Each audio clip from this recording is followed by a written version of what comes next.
She's a vast development consultant and gender human rights advocate who has thrived in the area of advocacy for 12 years.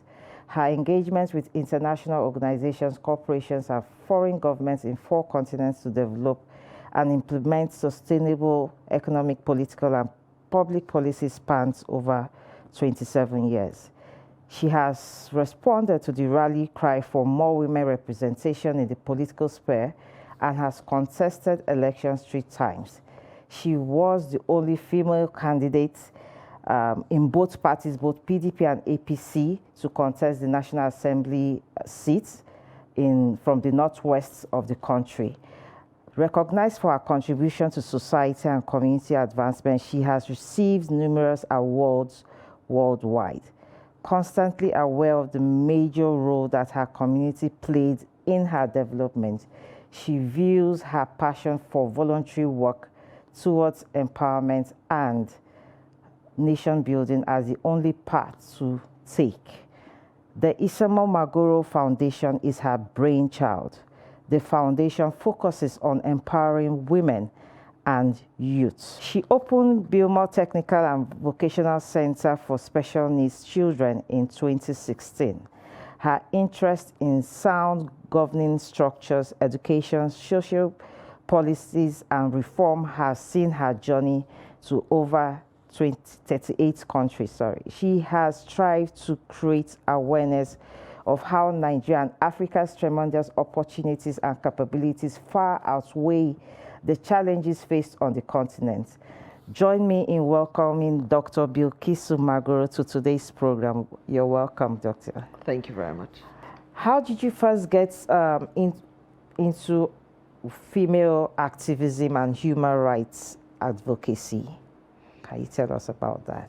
Well, would I say human rights and feminism and activism?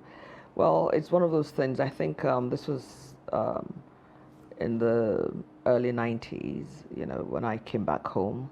And I just realized that a lot of things were going around, trying to settle in and trying to understand a lot of things. And I realized that a lot of activities that took place, a lot of women were not participating in it. And then trying to get women to participate was something that was like a Herculean task. So during one of the activities that we did with UN Women at that time, there were lots of, trying to get women into political, become more active in politics, because we didn't have quite a number of women in politics as of then. And, the women involvement was not a lot as of that time. So in the 2000s, I was very active and trying to, create more awareness. And part of what the programs that we do with the UN Women at that time, was to discuss politics and women being part of, politics and getting involved. So they said, okay, look, you women here, I mean, you're all talking about politics.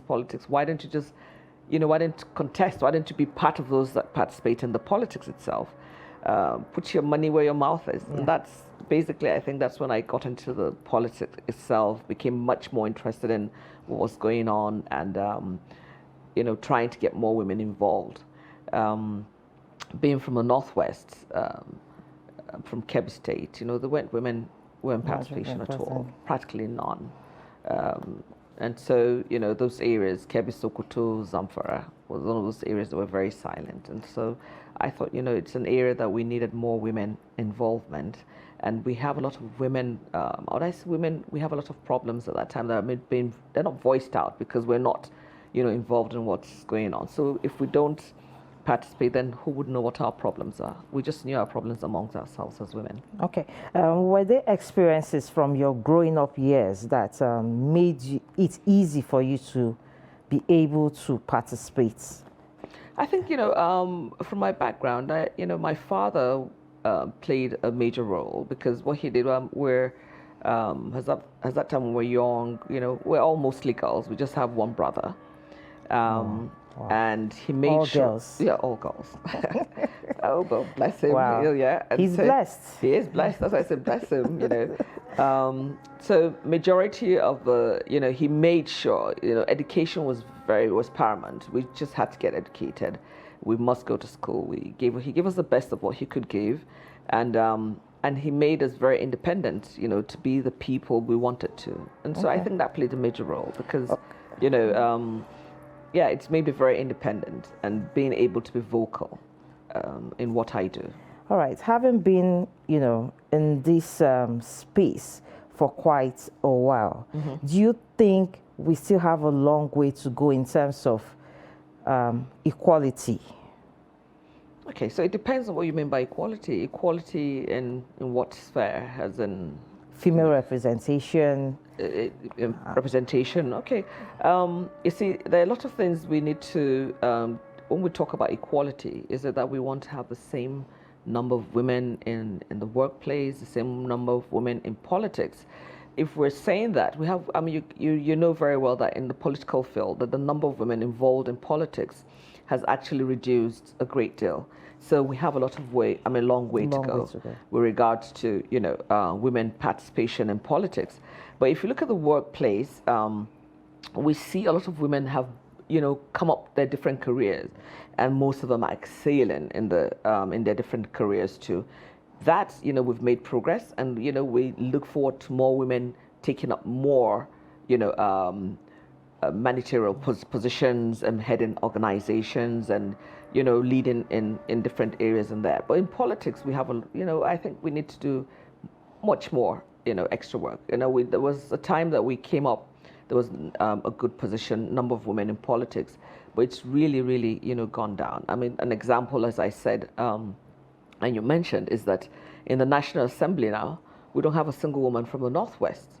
I was the only contestant, female contestant in 2019, both from the APC and the PDP at that time. And of course I didn't get the seat, so automatically in the National Assembly, we don't have a single woman from the Northwest.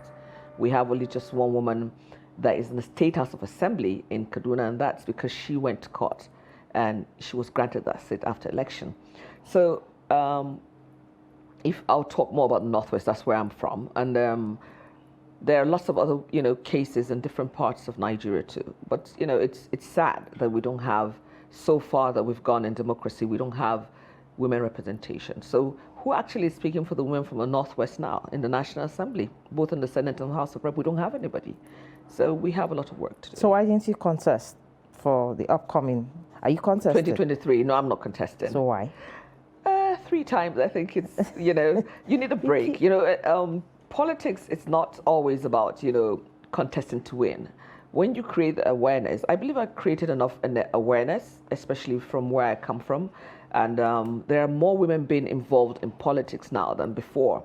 And with the advocacy that has taken place, there are more women that are contesting in elections now. Sad and happy to say that I have a dear friend that is contesting for the House of Rep, and she's the only female contestant now for the National Assembly too, but she's from Kano. Oh, okay. Yes, Amina Bibi Farouk, and I'm praying very hard that she wins the elections and she gets into the National Assembly for the House of Rep. We have 2 women too in Kano State going for the State House of Assembly. So there are more women, that are getting involved, but it's very, you can just count them. So what do you think are the challenges hindering women from actively participating, especially, those from northern women? If we look at the, the primaries, when they come, there are lots of women that come up for primaries. Most times it's from the primaries that they get dropped out. They don't win their primaries to go on to, the general elections itself.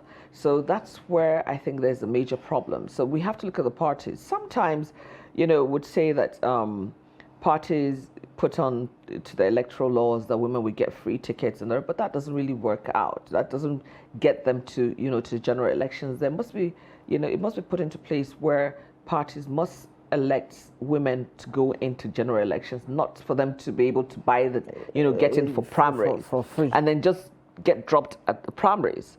Okay, so we have to look at how can we get more women to participate at the general elections itself. At the primaries, there are lots of women, but they get dropped off, And I think, some parties make it very difficult at the primaries because you spend so much money at the primaries.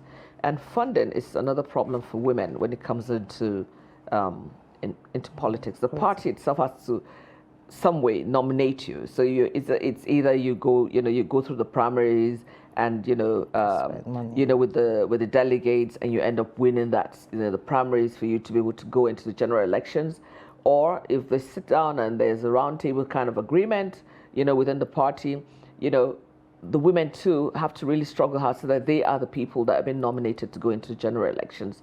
So there's a bottleneck between the primaries and the general elections. It's not getting buying the form or getting the form. You get the form, you go into primaries, but then that's where all the women are dropped after primaries. You end up not having women going into general elections, And some of the women that have been dropped from the general elections, from the primaries, are very good and competent women. I believe that will probably win elections for their parties if they got the chance to go to the general elections. So do we see women forming a party, strictly all women political party, just to drive this cause?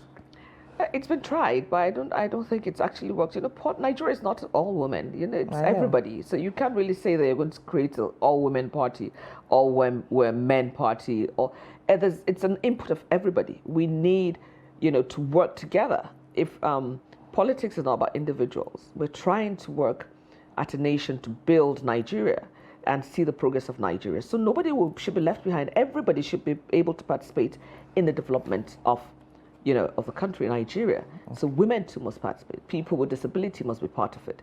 Men too, the youth must be included in it. So we must find a way that we can balance the involvement of everybody, but politically and in nominative positions, to be part of, running the country, development of the country itself. Okay. Away from politics, how and why did you start your academy for special needs children? Well, that goes a long way. I mean, back, the same thing. When we were much younger, as a child, I used to see a lot of, like neighbors and family friends that had children with disability. But at that time, of course, they used to lock them up. And then, we'll see one or two. But as we got older, I just realized that, I don't see them anymore.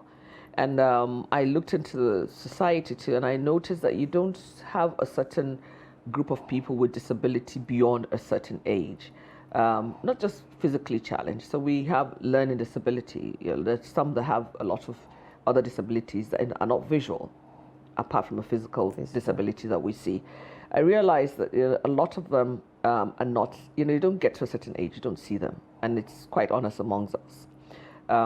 So I started snooping around to find out, okay, look, what's going on? Why is it we don't? So a lot of them, especially by the time they get to their teenage age, there's a lot that happens, parents get tired of them, so a lot of things happen. And they're not in society. The parents give up on the children. A lot of them would they say die accidental death and things like that. So I thought, and then I looked around, we don't have that kind of academy or something within the society. And that's when it prompted me that, I thought, we needed to create something for people with learning disability within the society and give them a chance. A lot of them would have a learning disability, but they're very productive. They're the people that, we could inject into the economy, and they could be part of the economy of Nigeria itself. And that's how I started, from early intervention and going on to the vocational training for the older ones. That we tend to pick up. So what has been the impact so far? The academy's impact so far on society? It's, if I must say so myself, that we've made some progress. We've done a lot of intervention with the younger ones, that's the early ones, where we intervene where they have their challenges and then send them back to mainstream schools.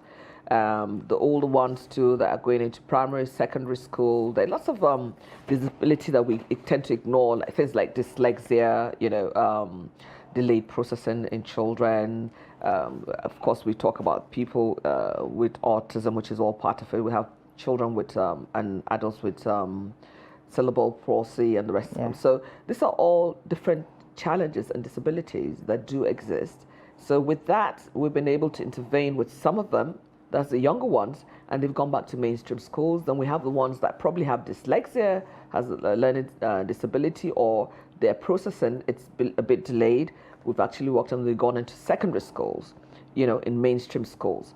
For the older ones that probably have not had any formal education and they are a bit older, we've had some that have come through us, and then we've put them through self-help skills, and then we've taught them vocational skills, which they've moved on, and some of them have opened up different things like the business center for those that are very good in computing. Those have trained for the civil defense.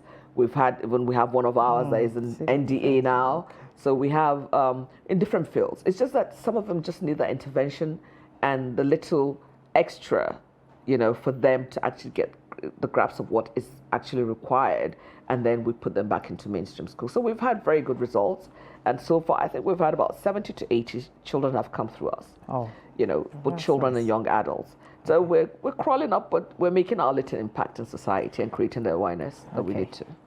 We'll be taking a short break, and when we come back, Dr. Bilkisu will be talking on the rights of women in politics and leadership. We'll be right back.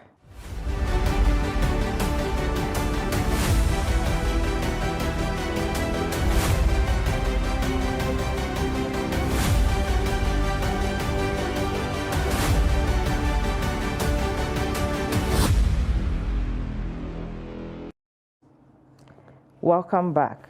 We've been chatting with Dr. Bilkisu Magoro, a politician and human rights activist. Back to you, Dr. Bilkisu. You've been vocal about female, representation and in all spheres, politics, leadership, and all that. Many have argued that women don't have rights. That's popular say that women do not have rights to advocate or ask for this 35% affirmation or specific positions. What is your position on this? Well, of course, you know very well. I mean, if I'm advocating for women's rights, my position is that we all have equal rights. By the Constitution of Nigeria, everybody has equal rights in Nigeria. So the only places that would have little problems intervention is when it comes to cultural beliefs and religious beliefs too. And that's where sometimes we have this hindrance with women participation or proposed involvement. But what the rule that actually governs this country is the Constitution of Nigeria. And the Constitution of Nigeria says we all have equal rights. So we all have equal rights to all equal opportunities. Okay, I'm going to, deviate a little bit. As someone who has taken care of children with special needs, what's the most difficult challenge you face so far in this area of life? I think the most challenging part of it is people understanding that these children with special needs are individuals too. They have a right, and they are individuals that actually understand what is going on. It's just that their own way of life is probably a bit different from ours, okay? So the definition of what we say is normal is totally different for different people, okay? Like if you look at the spider web is normal to a spider, but it is not normal for a fly because it's a trap to a fly. So what actually is the definition of a normal person? We all have some kind of challenge. It's just that what we have overpowers the other, our other abilities, overpowers those challenges we have. We all have one kind of challenge or the other.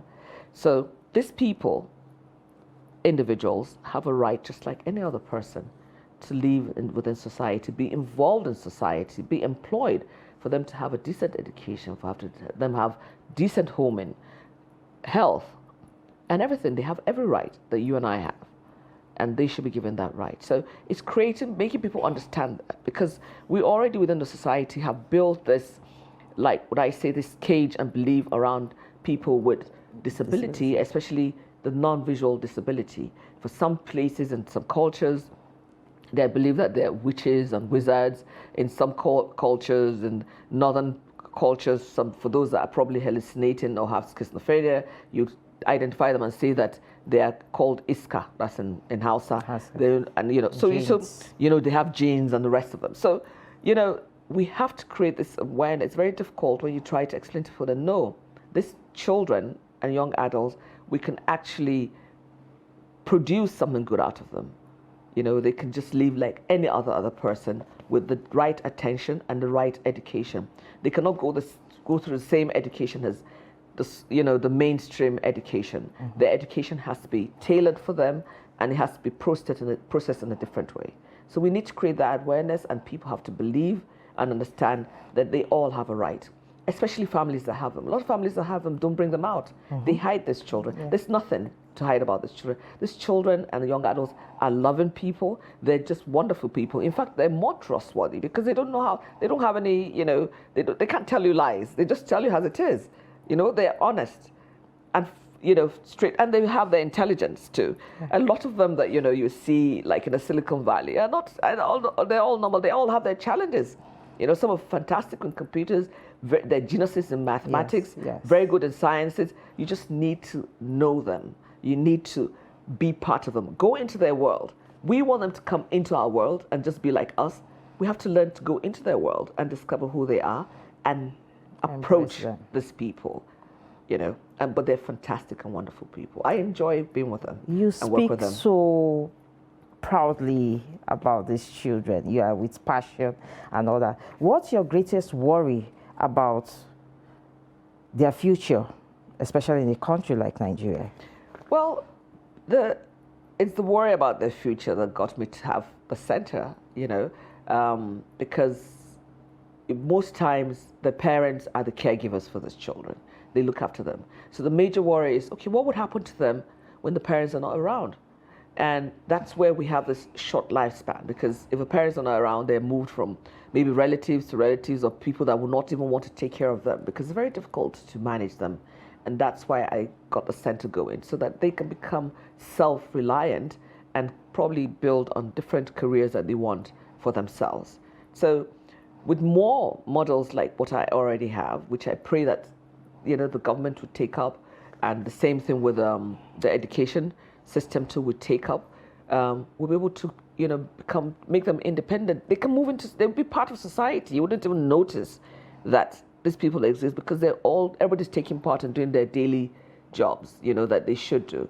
There's some of them that cannot write their names, but if you just, dismantle a computer now, they just put it back for you. They assemble it. If you put them by a car and work on the engines, they will work on it, but they cannot write their names. So we have to find a way that we can include them into society. And I'm hoping and praying that we're creating more awareness. But it's slow, but there's more awareness because now a lot of activities that take place, we tend to have people with disability that are being involved. But the definition of disability is just physical disability. Yeah. We're not talking about the non-physical disability, the one that you don't see that do exist, and there are a lot of them too. What's your proudest moment working with these children? I think, for us, we celebrate every moment. So even if a child that does not look at you, does not focus and look at you, decides to look at you one day, I'm over the moon.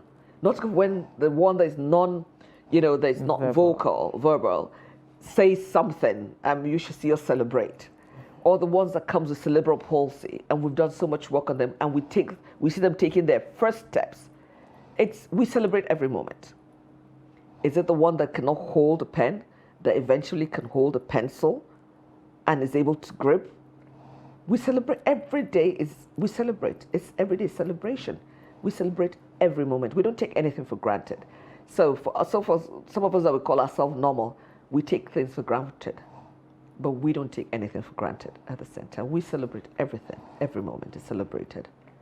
How has your involvement with special needs, influenced your parenting style? Okay, so parenting style. What I'll say is that I went actually into the special needs after my children were all grown. They're all grown now and everything, alhamdulillah. They're, young adults doing their own stuff now. But I actually went more into it after the children, my children, were all have all grown. Oh, okay. So, but then it creates lots of patience in an individual. You have to be very patient. You have to be able to accept a lot of things, and you really cannot be can't get irritated easily. And then it makes one very thankful for what God has done for them, because when you see a lot of things, then you realize that you've been blessed a lot with a lot of things. Okay. Well, lastly, on this issue, what's the biggest misunderstanding you would like to clarify regarding children with special needs? Society has, especially non-physical children. Non-physical challenged children, yeah. Yes. So, what's that misunderstanding you would like to clarify? You spoke about people hiding these children. Some people have them, and your neighbors with them. You never know there's a child like that existing in that house, and yes. they deliberately take the children away from the house in the middle of the night, somewhere, just to dispose, in quotes, dispose of that child. What's the misconception you would like to I clarify? just want them to, I just want everybody to know and create the awareness that the children with special needs are just like every other person, and given the chance, they could just be just like any of your other children. It's just that it takes extra time and extra, care for them to get to that moment. So every child should be given their different milestones. Don't compare all the children with that child. That child, given the chance to, would excel. And some of them excel better than the so-called normal children that we have. So we must, learn to embrace them in whatever we do. Okay. The name Magoro, does it open doors for you? Did it open doors? Does it still open doors? Well, I would say the name Magoro has been a blessing, okay, because it's a name that I've been very proud of. And the reason is because it's when you mention the name Magoro, what it gives you is the next thing you think about is integrity and somebody that has served the nation. Not money, but it shows somebody has served the nation.